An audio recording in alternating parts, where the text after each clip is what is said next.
Olá, esse é mais um Dicas do Ateliê.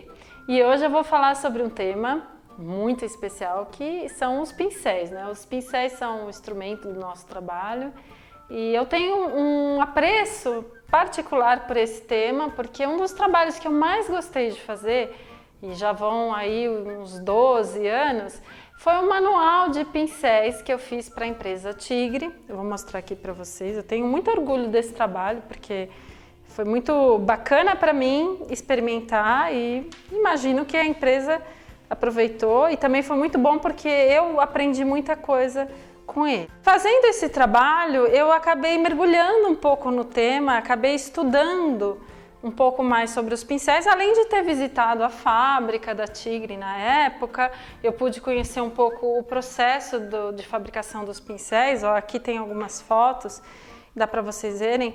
O processo de fabricação de um pincel, ele é muito artesanal. Então, para começar, eu na verdade tenho certeza que vou desdobrar esse tema em muitos vídeos, vários, né? Esse é só o primeiro. Mas vamos entender o que é o pincel basicamente, né? Então, vou pegar um pincel aqui para a gente entender. O pincel, ele é composto por três partes, né? Três partes. O cabo, que é essa estrutura que pode ser de madeira, pode ser de plástico, né? Pode ser até eventualmente de metal, mas em geral ela é de madeira ou plástico. A virola, que é essa parte de metal, essa parte sempre de metal é onde ficam presos os filamentos, tá? Os filamentos, que seria o pelo do pincel. Então são essas três partes: filamento, virola e cabo. Um bom pincel, ele é um pincel que tem essas três partes muito bem estruturadas. E a primeira característica que um bom pincel tem que ter é a estrutura firme. Então o cabo do pincel não pode ser solto, a virola não pode também ficar soltando, os filamentos não podem ficar saindo. Quando você tem um pincel com uma estrutura boa, ele é muito firme e tudo fica no seu lugar, né? Sem nenhum prejuízo. Mas partindo desse princípio, cabo, virola, filamentos, a gente tem uma infinidade de possibilidades, porque o pincel pode ser redondo, um pincel pode ser chato, eu posso ter um pincel nesse formato língua de gato, esse formato que é o fan ou leque, tá? É um formato bem interessante também. É o pincel chanfrado, né, que é esse aqui. É um pincel muito legal para vários efeitos, né? E aí tem todas as variações desses pincéis, né? Então, por exemplo, o pincel chato, ele pode ser de pelos suaves, ele pode ser de cerdas, ele pode ser de filamentos sintéticos, ó. Vou colocar aqui algumas opções para vocês perceberem. Esses quatro aqui são chatos, né? Mas esse é de pelo de esquilo, esse é de cerdas, esse é de pelo de orelha de boi, esse é de cerda sintética. Então, com isso, cada um desses pincéis acaba sendo um pincel diferente, tá? Então, as combinações são muitas, não dá pra gente falar de um único tipo ou de, sei lá, meia dúzia de tipos. Mas vamos tentar entender um pouco por partes, cada uma das partes principais do pincel. Primeiro é o cabo. Você vai comprar um pincel e normalmente eles estão divididos entre aqueles de cabos longos, que são esses aqui, ó, cabo longo. Esse aqui, ó, são os pincéis mais compridos. E os pincéis de cabo curto. Vou mostrar bem a diferença para vocês.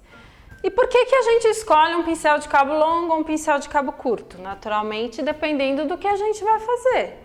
Em geral, quando você vai pintar telas, ou você vai pintar murais, ou você vai pintar um suporte colocado a uma certa distância de você, você usa um pincel de cabo longo. Porque imagina, se eu estou aqui, eu vou trabalhar nessa distância, o pincel tem que ter um formato mais adequado, cabo longo. Por outro lado, se eu for trabalhar com peças pequenas, vamos supor que eu vou trabalhar em cima da mesa, nessa área, eu vou fazer um traço muito delicado ou uma pincelada muito delicada, eu vou preferir um pincel de cabo curto, porque eu vou segurar normalmente nessa região aqui da virola, né, onde o cabo encontra com a virola, normalmente é onde a gente segura, nas técnicas mais delicadas, tá? Então, nesse caso, é mais confortável que o pincel tenha um cabo curto, porque senão você está próxima do pincel. Se ele tiver o cabo longo, ele vai ficar esbarrando em você. É uma questão prática. Então, o primeiro passo, você vai escolher o pincel dependendo do que você vai fazer com ele. Com relação aos filamentos, também é muito importante a gente entender a diferença, porque embora pareça que pelo é pelo e o pelo, a parte visível que a gente vê, ela pode até parecer curtinha, né? Olha esse aqui, mas na verdade os filamentos eles vêm mais ou menos até aqui, porque aqui dentro da virola o filamento continua, tá?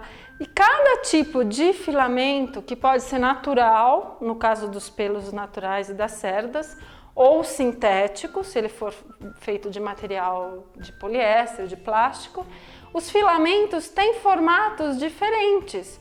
Eles não são simplesmente um pelo normal, eles têm, alguns são mais cilíndricos, outros são mais cônicos. Ó, vou mostrar aqui para vocês. O legal desse guia é que ele tinha todas essas informações, ó. Esse é um filamento que tem um pelo, do pelo de Marta, ele tem esse formato, parece uma gota. Esse é o filamento do pelo de esquilo, ó, ele é um cone.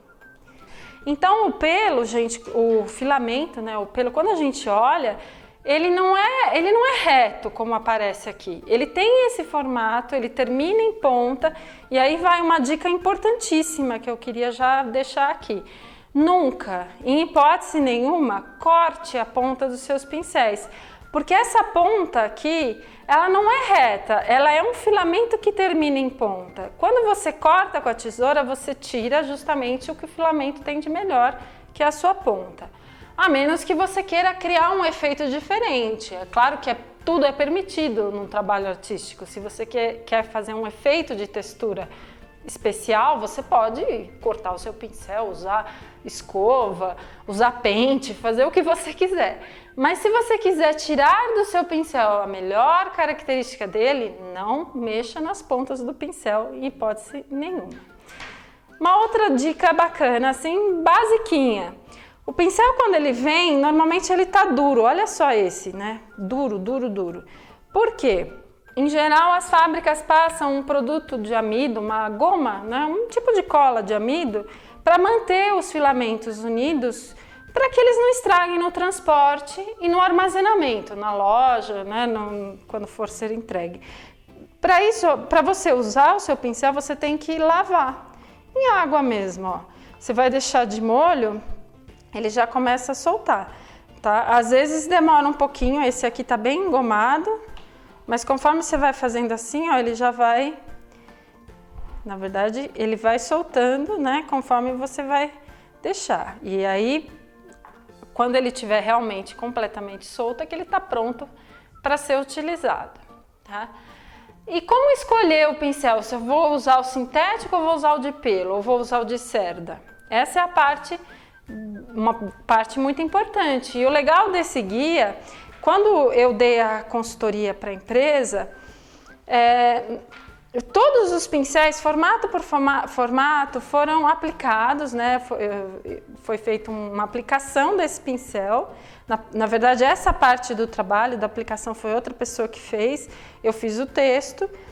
Mas o pincel ele é avaliado para o tipo de efeito que ele te dá. Os pincéis têm características diferentes de acordo com o seu formato e com o tipo de pelo. Tá? Então, aqui eu tinha montado, né, na ocasião para o guia, uma tabela, tá? Onde eu combinava o formato do pincel, o tipo de fundo que você vai usar, o tipo de traço que você vai fazer, o tipo de tinta que você pode usar, para ver se aquele pincel realmente é o mais indicado para aquilo. Porque muitas vezes você pode pegar um pincel errado para aquele trabalho, mas não quer dizer que ele não seja bom, ele só não é adequado para aquele material. Um pincel, por exemplo, de pelo, de esquilo, como esse, é um pincel suave e que tem uma capacidade de absorção muito grande. É um pincel indicado, por exemplo, para criança, porque ele absorve bastante tinta quando a criança vai trabalhar. Já um pincel de cerdas, como esse aqui, ó, a cerda é durinha, é um pelo também natural, só que duro, Ele é mais indicado para tintas pastosas, tintas como óleo, como acrílica para tela, porque é um pincel mais firme e duro. Um pincel sintético, ó, como esse aqui, de filamento sintético, ou esse, são os pincéis mais indicados para as tintas acrílicas decorativas, porque são pincéis que têm uma memória muito boa, pincéis que mantêm o seu formato e a sua posição original muito facilmente e sustentam a tinta melhor. Se você vai pintar com aquarela, por exemplo, no papel, o melhor pincel é o Kolinsky, porque o Kolinsky é o pelo de Marta, ele é um pincel suave, de pelos naturais, que absorve bastante água e que oferece uma suavidade particular. Então é sempre importante você saber o que você quer fazer, com que material você vai trabalhar, que tipo de suporte você vai aplicar a pintura para você escolher o seu pincel mais adequado. E como vocês viram que esse tema não se esgota em alguns minutos só, eu vou fazer outros vídeos de dicas daqui para frente falando especificamente de cada formato de pincel. Então, pincel redondo, para que serve, o pincel chato, o pincel leque, vou mostrar com exemplos. Então, esse primeiro vídeo foi só para deixar vocês enlouquecidos de vontade de conhecer mais sobre pincéis, porque realmente é um tema apaixonante para quem gosta de pintar, né? Então, fiquem de olho que aqui no Cores da Cris, né, as dicas do ateliê são sempre legais para você aproveitar e fazer trabalhos cada vez melhores. Então, até o próximo vídeo.